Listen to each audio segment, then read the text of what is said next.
Warren Ingram, who is an executive director at Galileo Capital, he is a financial advisor, made my blood run cold, as I mentioned earlier last week, when he said, when you're going to buy a financial product, you need to shop around and you need to go and see 3 advisors, at which point I lost interest in ever having any kind of insurance.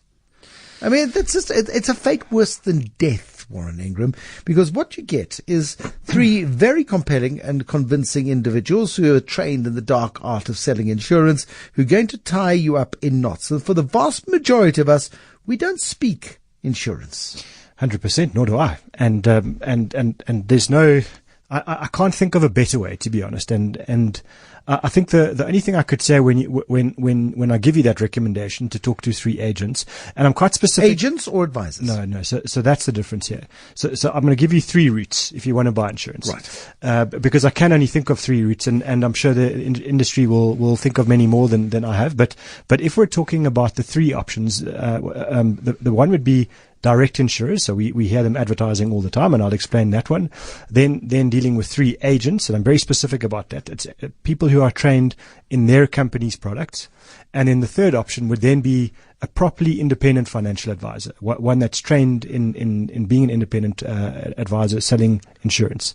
So when I'm saying talk to 3 agents, I mean go to a big insurance company agent, and from that what that does is it tells you that person's been trained, as you say, yes, in the dark arts of selling, but also you expect them to have a fairly good level of training in their own company's product, and I think that's quite an important factor here.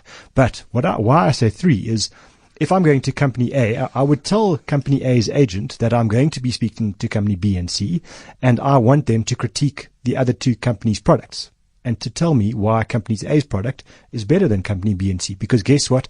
They're also trained to do that. And so once you've got to the third agent and you've had now critiques on all 3 products by 2 experienced agents, you're going to get a pretty good idea, I think, of what's the best cover for you. And I can't think of a better way if you're going to deal with a big insurance company and you want to kind of just get it done with an agent. I think to just speak to one, to me, I don't get a sense of comfort after an experience like that I've been given the best option. But I think three in a row, and doing it in a short space of time, you're going to get proper pricing, you're going to get a proper indication of pros and cons, and they're going to cut through the jargon of the opposition's nonsense speak, whatever you want to call it. I'm sure they won't say it's nonsense speak. And then you're going to get somewhere. And to me, that would be the option. And I know it's absolutely painful. I mean, I've just been through it a couple of weeks ago. As I said last week, I've studied this stuff. I've written books on this stuff, on financial planning. And I truly can't tell you that I know I'm covered. What I'm trusting in that situation is eventually the advice I was given. So to me, that's going to be the trick, is get 3 people, critique, and then get to where you're going. Do you do it face to face, or do you do it via the call centers?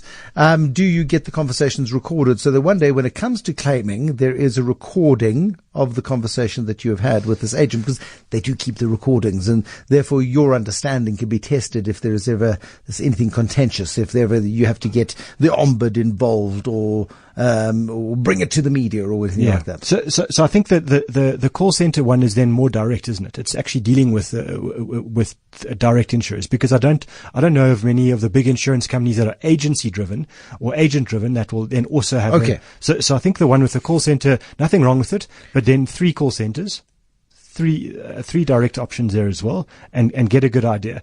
So far I'm making 6 phone calls. Do they take reverse charges? Well, I think it's going to be around your choice, actually. So how do you want to consume this product? In other words, are you happy to have 3 meetings with 3 different agents, because then that's the way that's going to work? Or if you're saying, I want to be as time efficient as I possibly can, then, and I want to do it on the phone or the like, then you're doing it as a direct insurer.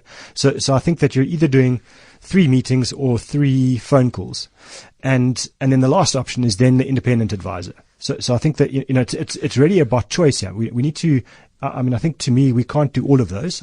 That's just, that would take months. But I think it's dependent on you as an individual. What are you looking for? So if you're patient and you want to go through the exercise of dealing with an individual, then it's either the financial advisor or the 3 agents. Right. Now, what advantage is there of having an independent financial advisor? Because not every independent financial advisor, of course, is going to deal with every single insurance company. They're certainly not going to give you the products of the direct sales people, because that is a direct relationship between those companies and their clients via the call centers. And they may or may not include one, two, or all three of the offerings that the agents might put forward. Yeah. So I would expect a independent financial advisor to have done a good element of research on the insurance market already. So before I've met them, long before we have a conversation, I want to know that they've done a good level of research on the market, that they've narrowed down the number of insurance companies that they would deal with, and I don't think they need more than three. I think it's ridiculous to expect anyone to be an expert on more than three companies' products, but they could narrow that down to three. I want to know how they came to those three. That's critical to me. So did they just do it on price? Is it just simply the one that's cheapest? Because that to me could be very dangerous. So is it price for the amount of insurance that you actually get? So in other words, we're starting to get to a value conversation. Is it the one that pays the most commission? Because that's a good question to ask an independent advisor. Why are you using them? Is it the one that gives you the best trips or takes you to the golf, or what's the deal? I want to understand, how did you come to that selection? And I'm quite, I'd be quite hard on the advisor in terms of saying, is it just you? Is it you? You've done this. You've dealt with company A for years, so now you're just offering company B and C as a kind of a side, but really you're always going to sell company A. How's the split work here, and why would you give me company A? Why are you so enthusiastic about company A? Yeah, and I think that so I want to know that the company that advisor works for is truly independent, that they do use a multiplicity of product providers at different times for different things. That's important to me, and I want to know that it's more than just one person and their thoughts, because I think that's the thing about financial advisors is that and I'm one, right? So we get overloaded with product providers telling us all the time about how amazing their companies are, and so eventually you just kind of shut out the noise. You start to focus down on a few, and you need to kind of review that from time to time. How do you, as an advisor, go through a process of selecting whose products are going to be most suitable to the broadest array of your customers? Because there'll be some products that are better for people who are over 50, some for those who are under 30, and some for those in between. And kind of, you've got to have more than three in your arsenal, you would think. No, I don't agree. I think that the big, especially the bigger insurance companies in South Africa have got quite a wide range of product range per product company. I'm using product a lot. Well, they're products. There's a lot of product, and so I think between three, good companies that can offer a sufficient range of products, I don't think you need more. I think eventually what happens is we create noise and not value. Okay, so I go in and I say, I'd like R1 million worth of life cover, please. And that's quite simple. I should be able to do that easily by myself, and be able to go and get three quotes from three direct people, three agents, and an independent financial advisor. I should be able to do that, because life cover is quite simple. They test to make sure that you don't have any dread diseases, depending on the disclosures that you put on your forms when you fill them in, and hopefully you do that honestly, so you don't get yourself into a momentum type situation of a couple of weeks ago. And life cover is simple, but it gets considerably more complicated when you start looking at critical illness covers, dread disease cover, and disability cover, the stuff that costs the real money. Life cover is relative rand for rand quite cheap, because if you're dead, you're dead, and there's no further liability. You can't debate that one. No, you're dead. Yes. It's well, factual. I know people I know stories of people who pretended to be dead and have claimed the money.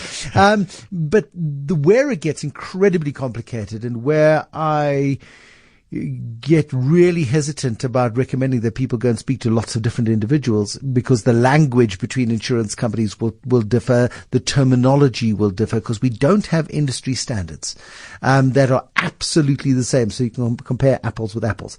That's where it gets complicated, and that's where the nuance of the detail is so important, and to my point of these insurance products being too complicated. They are monumentally complicated, and I think that's really my main source of frustration. Is at some point the regulator is going to step in here and regulate, and they always regulate the lowest common denominator, and that's what's going to happen, and it is going to happen because the insurance companies lobby like crazy, and eventually the regulator is going to ignore them. But the insurance companies do this, and what really frustrates me around this disability and dread disease and the like is they change the terms and conditions probably yearly. So this year you're covered. Then, and I'm being cynical, but I'm not sure I'm wrong, that they'll figure out that, hang on, we're starting to pay more and more claims for a certain kind of critical illness. And, let's either raise the premium for that, or let's stop covering that and add another cover where we're not really paying so many critical illnesses. And I might be wrong, and it might be unfair.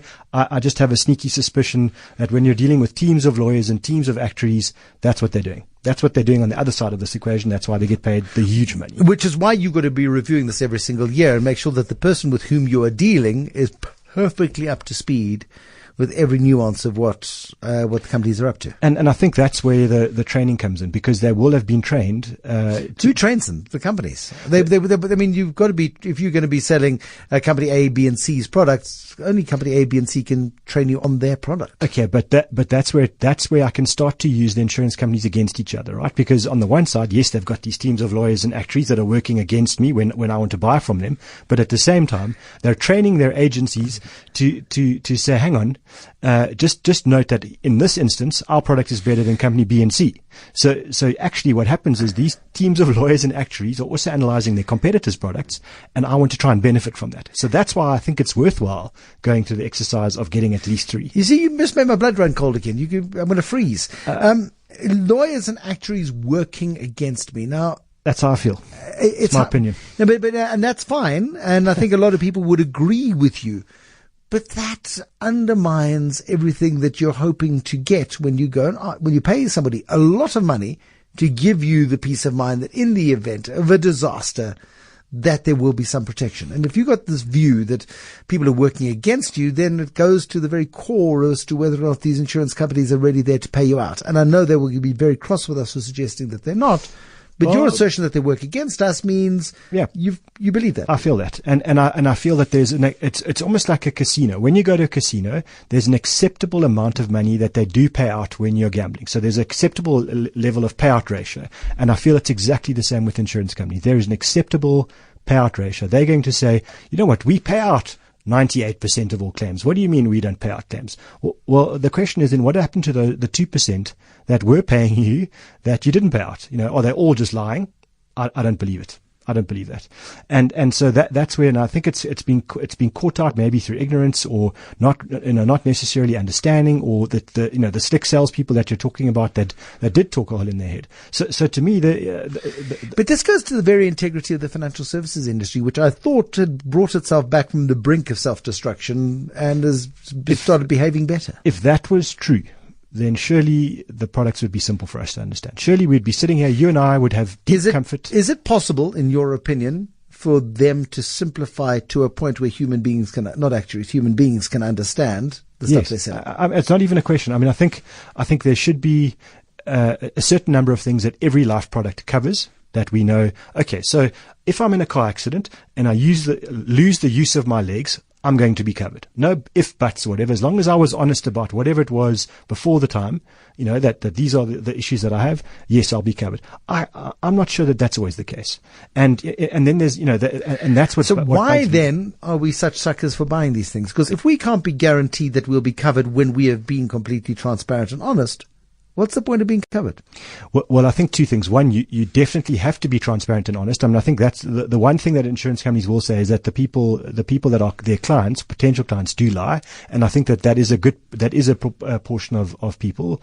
But the second point is you do need to have insurance, especially at certain stages of life. So it's a necessary evil, and it should fulfill a role in all of our financial planning. It does play a role. The trick here is you can't just go blind trust in the insurance companies and expect them just to look after you if you were just honest. You have to do your homework and you have to shop around. And we're so happy to shop around for other things, cars, appliances and the like, but we don't do it for insurance products. And that's really the trick here is, I'm not saying don't take the cover. I'm saying please take the cover. A lot of the time you need it. It's weird. Shop around. It's weird, isn't it? When you consider the amounts of money that you sort of go and open up 4 browsers if you want to book a plane ticket on holiday, if you want to go to George on holiday, for example, and you'll open all 4 browsers and you'll put in exactly the same specifications, same sort of departure times, and then you'll hit quote on each one of those 4, and you might save $100 and feel like you're winning because you got your flights cheaper $100 cheaper than you would have got had you just gone for one. When it comes to insurance, we go, it's too complicated. But there are potentially millions of rand at stake if you don't do it. And either you're doing yourself a disservice or you're doing your family a disservice. And to me, that's crazy. Surely you take the 3 days or whatever it is of real pain and frustration and know every second year that you've done it and that actually you and your family are looked after. I don't get the argument when people say I don't want to do it. It's not worth it. Of course it's worth it. But protect yourself and do the homework. Warren Ingram from Galileo Capital.